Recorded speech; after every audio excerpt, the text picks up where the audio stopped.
Welcome back, everybody. Today I'm back with 3 completely random items. One I got from Amazon, one I got from Walmart, and the other one came directly from a Shark Tank vendor. We've got hats, we've got nuts, we've got Lucky Charms toothpaste. Let's get started with the first item, which is an interesting nut grinder. Let's take a look at this PrepWorks nut chopper. I paid $22.07 on Amazon. We're currently has a 4.2 star rating among over 3,400 reviews. Very fancy packaging, by the way. That doesn't mean it won't work though. They say it's a versatile nut grinder with fine and coarse settings for versatile and easy food prep. 1.5 cup capacity, which is marked right here. Non-skid base, we shall see about that. They say the direction you turn the handle determines if you get coarse or fine results. Now, people online who liked it, they said that it works well for the price. Great for softer nuts like walnuts or pecans. Some people said they liked that it does not require electricity. Now, those who didn't like it, some people said it was difficult or clunky to use. Some people said it's not sturdy, or the nuts aren't uniform, or it comes apart while using it. One thing I noticed is a lot of people online said that they didn't see any difference between coarse and fine results. It was exactly the same. Some people also said be sure not to overfill it. Just put a minimal amount in there or it'll get clogged up. So I'm gonna rinse this off, read over these minimal instructions, and then we're gonna get started. I'm about ready to get started here.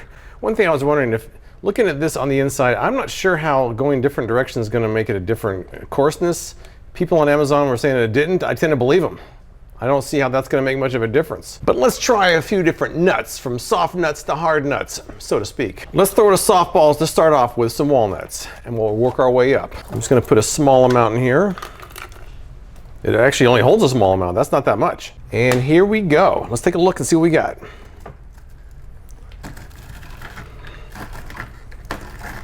All right, well, it definitely takes a little bit of elbow grease. And these are just walnuts. What's it going to be like with almonds? We'll find out. I think the final product's pretty good. That's some well-ground nuts. Let's slide that over and keep going. Let's move to some pecans and see how those do. Again, it doesn't really hold a lot. See, that's a small handful, and that goes almost halfway up, so it doesn't really hold a lot. Well, the first one is definitely a bit to get started. It's not really smooth. I'm kind of using leverage of each go around. But it is working. And once you get going, then it's pretty easy. And there are our pecans. Looks pretty good. I mean, so far I've just been kind of giving a softball with soft nuts. But let's try some raw almonds and move up to the big leagues here. All right, got just enough in there to cover the blade. Now let's see what we got here. Oh yeah, that's what I expected. It's like automatically stuck. Oh man, I can see why people say this isn't good for almonds. I mean, it's working. It's working, but it ain't working great.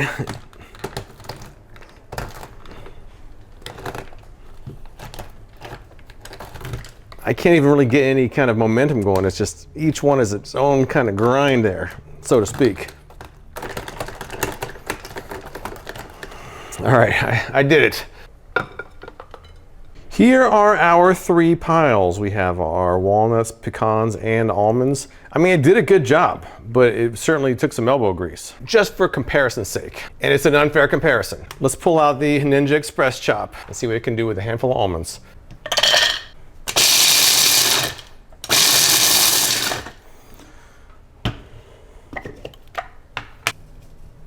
And there we go. What was that? 2 seconds, 3 seconds? Very quick.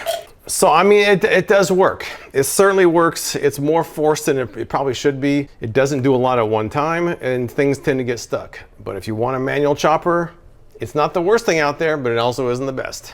Next up, if you're drowning in hats like I am, there must be a solution where to put them all. Enter the DomeDock, which was on Shark Tank. It's supposedly a solution for your hat storage needs, and here's how my test went. Let's take a look at the DomeDock. I paid 20 bucks for this with free shipping direct from the official website. There's also an Amazon listing where it currently has a 4.2 star rating among about 5,500 reviews. All right, this is it. That is it. 20 bucks, huh? Got a little card here, another card here. Is that a sticker? Might be a sticker. A couple of screws and the unit itself. Now they claim this is the original USA-made wall-mounted hat rack and organizer. This was featured on Shark Tank season 16 and it did get a deal with Kevin. They say it's ideal for closets, entryways, saves space, easy to install within minutes. Now I did look on Amazon for pros and cons. People who liked it said it's easy to install in about a minute. They also said it's sturdy and looks great. Now those who didn't like it, some people said it did not hold as many hats as they claimed. They said it was overpriced. Could be easily 3D printed for a fraction of the cost. Some people also said it's not effective if you have a variety of hat designs. I'm assuming the instructions are at this QR code, so I'll look those over and then get started. All right, let's try the DomeDock now. I've been reading over these Amazon comments like the Dead Sea Scrolls. I've been studying. There's a pretty wide variety of opinions on there. Most people say it works, but some people say if you have a lot of different hat types, which I think most people do, it tends to lean a little bit. If you have all the same hat type, it seems like they sit more uniform. I don't have a bunch of hat types. I don't even have a bunch of hats. I actually had to borrow some for this test. The kind of the consensus online, people were saying if you have a more sturdy hat at the bottom of the bunch, it seems like it holds better. I would also think you'd want to put ones that you don't use as much at the bottom, just so it can kind of serve as a base. So I have this hat here. This is not my hat, but I'm going to place it in here just to see how it looks. All right, so that fits pretty securely in there. And this is the back side that's going to go against the wall. So then you're just going to stack all your hats right there. Now this is the hat I use the most, big surprise. The first one I put in there is more of a flat bill. This one is more of a curved bill, and some people are saying the curved bills don't fit as well, and maybe not. Maybe not as well. I have to kind of pull it through there. It actually goes all the way through. That's not good. This is a smaller hat with a smaller bill, and it seems like it's less stable in there than this larger flat bill that seems like it's perfectly designed for it. I'm going to use this one as my base because this is not a hat that gets used very often. It's not even my hat, to be honest. This is me, my base, and we'll stack the rest of them from there. But now what I need to do is install this on the wall. Well, we only have 2 screws here. Where are they? We only have 2 screws here, and I think what I'm going to do is I'm going to kick something off the wall that I recently hung up there that I'm not going to use. So let's head over there, mount this thing, and then load it up. Now, by the way, I think on the website it says it can hold to 20 hats, but the video they show you on this insert, they say 15. And some people on Amazon were saying not really more than 10. I think I have 11 hats here, so that's as best as I can do. I can only scrounge up 11. But let's head over to the wall and get started. All right, so this is where I decided I'm gonna hang it up. Right now I have the handy candy frame in there. It was a complete bust. So I'm not gonna leave this on my wall, I don't need it. I'm gonna take this off here and we're gonna hang the DomeDock in its place. All right, I measured out these 2 screws. I put them in the wall. Let's mount it now. See what we got. These rails should fit right of them nicely. Let's see. That looks pretty good. Let's see. We are level, looking pretty good. Let's place in our first hat. And looks nice, looks nice. 1 down, 10 more to go. All right, I'm gonna try to group all of my flat bills together because that's what people online were saying you should do, although all of mine are different. All right, the second one went in there nicely.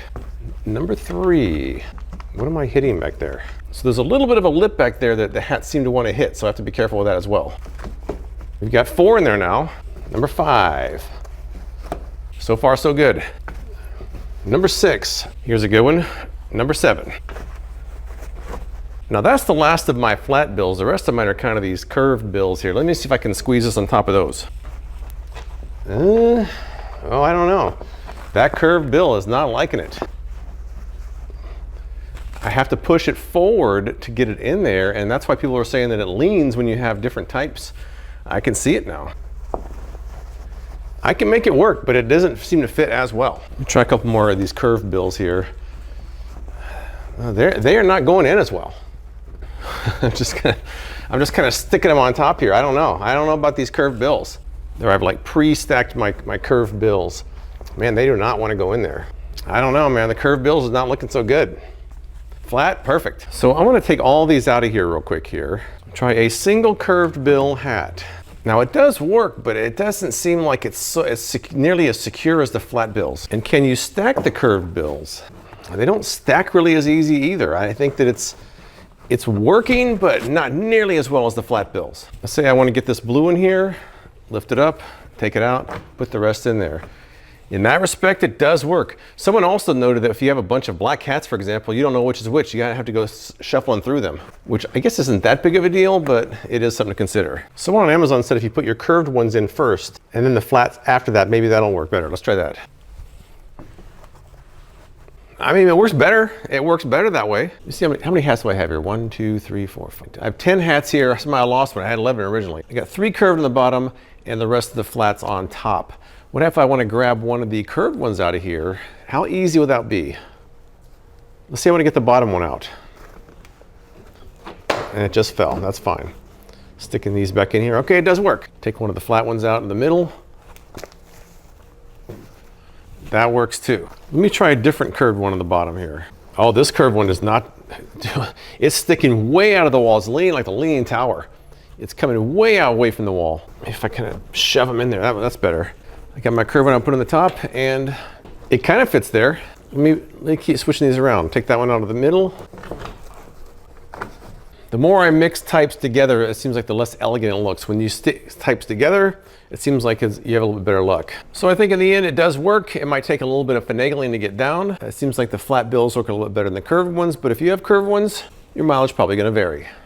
Let's wrap things up with something kind of fun here, kind of a bonus review here. This is the Lucky Charms toothpaste. Now I was originally gonna do this on my Freakin' 2 channel, but it's not really food. So I figured maybe I'll just do it here. This is the Lucky Charms toothpaste by High Smile. I paid $8 at Walmart. They claim that it's magically delicious anti-cavity toothpaste. Fluoride formulated for an effective cleaning, long-lasting smile care, sugar-free and vegan, flavored with a burst of freshness. Now I didn't see it on Amazon, and there was only a few ratings on Walmart for this. Opinions are kind of divided. Some people say it tastes just like Lucky Charms. Some people say it tastes nothing like Lucky Charms. I've seen a few people online trying this, but some of them seem like they're just hamming it up for the camera more than anything. So let's give it a real taste test. Now on the bottom here it says peel here. What's underneath there?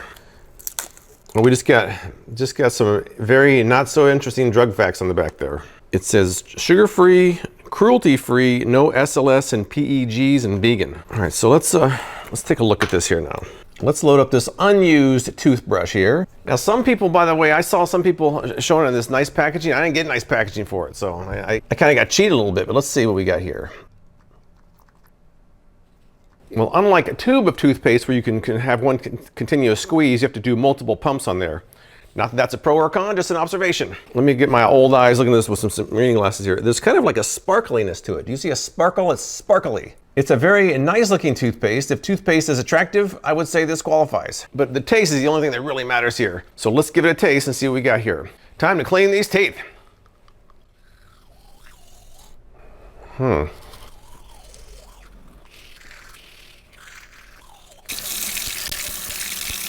All right, I've got some thoughts about this. That's right, I got thoughts. First of all, when I was growing up, this was my favorite cereal, so I have a pretty strong opinion about Lucky Charms. Second of all, when I first put it in my mouth, the first thing I thought about was that e-juice vaping smell, that cotton candy kind of smell to it. That's what it tastes like to me.